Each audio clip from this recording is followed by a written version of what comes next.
10. Black Friday Blowout. Black Friday at a Walmart in Florida got way out of hand when a tractor trailer exploded.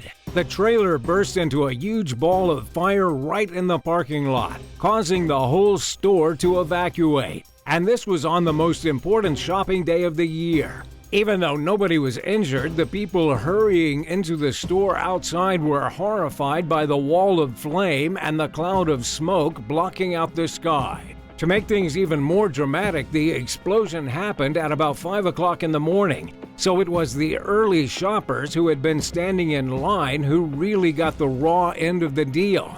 They'd been waiting there for the best holiday deals, and instead they got an exploding tractor trailer. The flames spread to the other semi-trucks that were parked beside it, and within minutes the fire had turned into an inferno. Deputies scrambled to the scene of the fire, where they found one guy still stuck inside of his truck. Officers helped him out, the fire department arrived to put out the flames, and by 8 a.m. things were back to normal. How the tractor trailer exploded in the first place is still a total mystery. 9. Walmart Brawl. At an Indiana Walmart, a brawl broke out between a woman and a mother. The mother had gone to the Walmart in the first place to do a bit of shopping with her 6-year-old son. And believe it or not, when the mother began losing the fight, she screamed for her young kid to get involved and help her beat the other woman up. This is a big no-no in Parenting 101.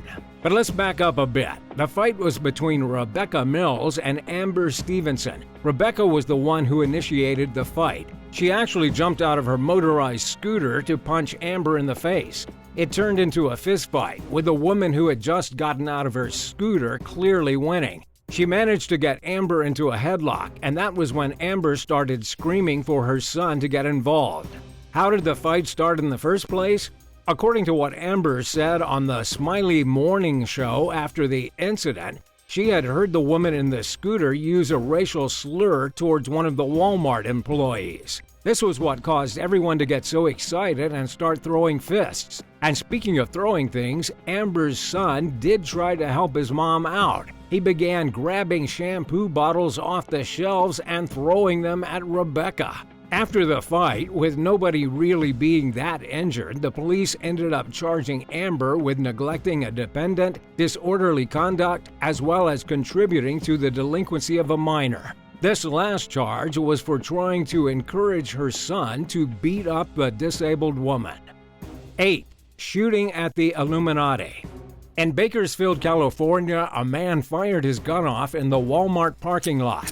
And while this may be just another day at Walmart, the reason behind the shooting is extremely strange. According to the police, Rodolfo Romo went into the store and began ranting about the Illuminati.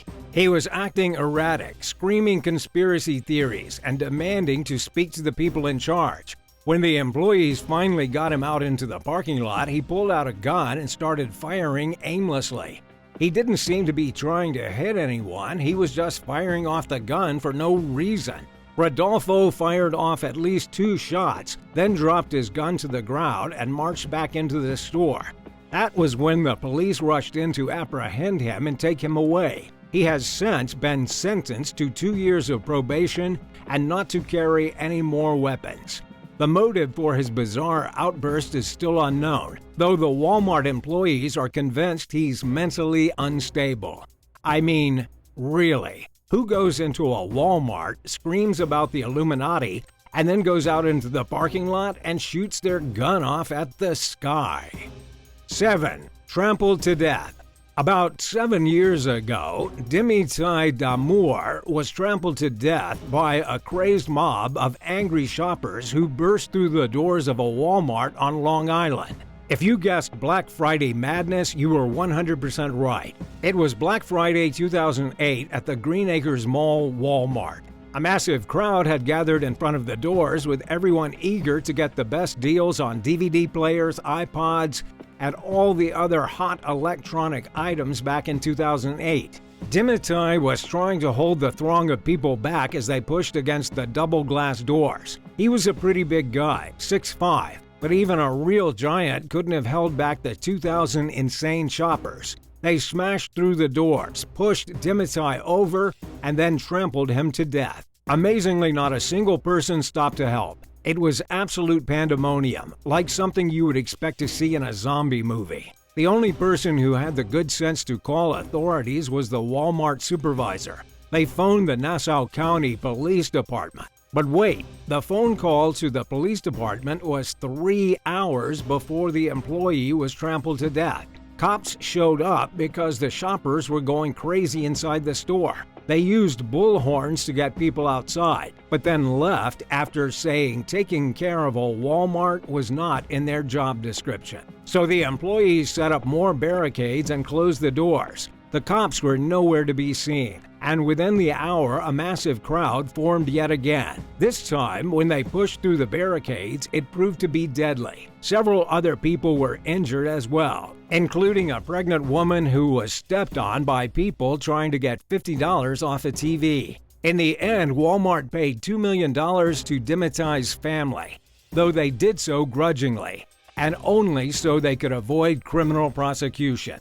Do you dare step foot in Walmart on Black Friday these days? Let us know your worst Black Friday experience in the comments below. And if you're liking this video, be sure to hit the thumbs up and subscribe buttons if you haven't already. 6. Dumping a corpse. At about 7:45 in the morning on a Tuesday in the small city of Sebastian, a local handyman named Michael Desprez walked into a Walmart. He told the manager of the store that there had been an emergency with his fiancée in the parking lot. The manager helped get a hold of the police, who arrived to find the dead body of his fiancée slumped in the passenger seat of her truck. The truck was parked in front of the Walmart doors. Once the police got the body to the morgue, a medical examiner discovered ligature marks on her neck, as well as a laceration consistent with strangulation. When questioned, Michael told the police that he had been extremely angry with his fiancée, 67-year-old Janine Bishop. In fact, he had been so angry that he had been plotting to murder her for several days before she wound up dead. After a bit more questioning, he admitted that he strangled her from behind with a makeshift garrote that he had put together using a rope and 2 handles.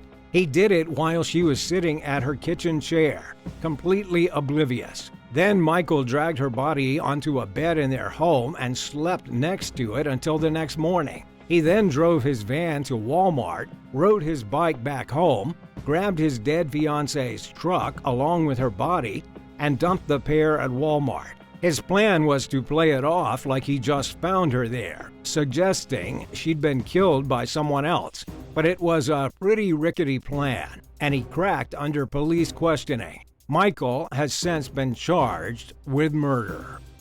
5. Disgruntled employee. A disgruntled employee tried to burn down a Prescott Walmart. Tried and failed. The woman was stopped by the police before she could ever carry out her diabolical plan to not only burn down the Walmart she was working at, but also kill her co-workers in the process. The arrest was made early on a Saturday morning. Ebonice Johnson, 24 years old, was found in the back of the store with a .22 caliber rifle, and according to the police, she had intended to use the weapon with deadly force. Earlier that day, Ebonice had gotten into an argument with her co-workers. She was frustrated with the people she worked with, she hated her manager, and she smashed a cash register before storming out of the store. Once out of the store, Ebonice went home, grabbed a rifle, a knife, and a torch. She then quickly wrote a note on her computer that she was going to kill her co-workers, burn the store down, and die in a shootout with police. She also texted her family members to inform them of her plans. What's really crazy is that none of her family members squealed on her after receiving the texts. The only reason the police got to Walmart in time was that a customer in the parking lot saw Ebonice with a rifle and told the manager. It was the manager who called the police, who luckily arrived in time to stop Ebonice before she killed somebody. She's since been booked on premeditated attempted homicide, weapons misconduct, and attempted arson of an occupied structure. 4. Abducted in the parking lot. It was 10 o'clock at night when the police responded to an incident at a Virginia Walmart. The Franklin police say that a man walked up to somebody, asked them if they had any gas money, then showed them a gun. Using the weapon, the individual forced their victim inside the Walmart center, straight to the ATM machine. It's pretty unusual for someone to be abducted into a Walmart, but that just happened to be the closest ATM. After the victim gave the man his money, that was when the real craziness started. The kidnapper then forced the guy he just robbed to drive him to North Carolina. Thankfully, the kidnapper did eventually let his victim go. The poor guy was shaken and confused, but at least he was alive. All he'd wanted was to do a bit of shopping. The kidnapper has since been identified by the police as Junior Devin Williams. The police were able to get arrest warrants and track him down, and he's now being held at the Hertford County Jail. His charges include robbery, use of a firearm during a robbery, and abduction. 3. Dirty children. A pair of children described as extremely dirty were taken into protective custody after their parents broke out fighting in the Walmart parking lot. According to the police that responded to the incident in Newville, Cullen Kellenson and Tiffany Sue were in a flatbed truck screaming at each other. Their argument got so heated that the people in the parking lot that overheard everything grew worried about the children sitting in the back of the truck and called the cops. Apparently, the fight was over infidelity. Cullen was accusing Tiffany Sue of cheating on him. But here's why the cops took the children away immediately. First of all, the couple had firearms and ammunition within reach of the kids. Either of the children could have easily grabbed a gun and shot somebody. Secondly, the kids were ridiculously dirty. One was described as having an overflowing diaper, soaked in her own excrement to the point that her clothes were dripping with it. The other kid was also filthy. To the cops, it was pretty obvious that the couple was not taking proper care of them. Things got uglier still. When the cops tried to take away the kids, Tiffany Sue got belligerent and angry. The police had to arrest her, though she resisted as hard as she could. She ended up getting booked on charges of threats, assault, resisting arrest, possession of a weapon, and endangering the welfare of children. 2. Shoplifting shootout. In Harris County, Texas, an ordinary day at a Walmart turned into a deadly shootout. Gunshots were fired between shoplifters and police deputies in the parking lot of the Supercenter. It happened at about 10:30 at night, after deputies were called in to deal with a suspicious vehicle. Walmart employees had recognized a pair of shoplifters. The suspects were a man and a woman whose faces were posted on a flyer put up on a board by Walmart security. The suspects had previously stolen from Walmart and were not allowed in the store. The thieving couple had gone into the store, stole a bunch of items, then went back to their car, and that was when the cops showed up, just as they were leaving. But these were some serious shoplifters. They would not be taken down easily. When the deputies tried to apprehend the suspects, one of the men pulled out a gun and began shooting. 2 deputies returned fire, immediately killing the individual. The female, along with a third male suspect, fled the scene as quickly as they could while the shooting was going on. But they were later apprehended driving near Interstate 45. In the end, 1 man was dead, 2 people were arrested, and 2 officers were placed on mandatory leave. And all so that a couple of petty criminals could steal some everyday items from Walmart. 1. Knocked out cold. A fight between a Walmart employee and a shopper went viral after the shopper got knocked out cold on video. We don't know exactly what happened to spark the fight, but we know it happened at the Walmart in Inglewood, either in Ohio or Florida. To be honest, probably Florida. The customer was unhappy with the employee, so he rammed his shopping cart into his legs and spat right in his face. Then, thinking he had won the day, he tried to stroll out of the store with his bag of purchases. The employee said not so fast. He charged at the customer but was held back by his fellow employees, but managed to break free. Before the customer could get out the door, the employee caught him with a hard right hook to the head. 1 punch and he was down for the count, while the other customers shrieked and an alarm blared in the background. Sadly, we don't know if any arrests were made in this situation or if the employee lost his job. But even if he did lose his job, well, he still got the last laugh. Do you dare walk into a Walmart in this day and age? Let us know your thoughts in the comments and share all your wildest Walmart experiences. Remember to hit subscribe and thanks a lot for watching. See you next time. Bye.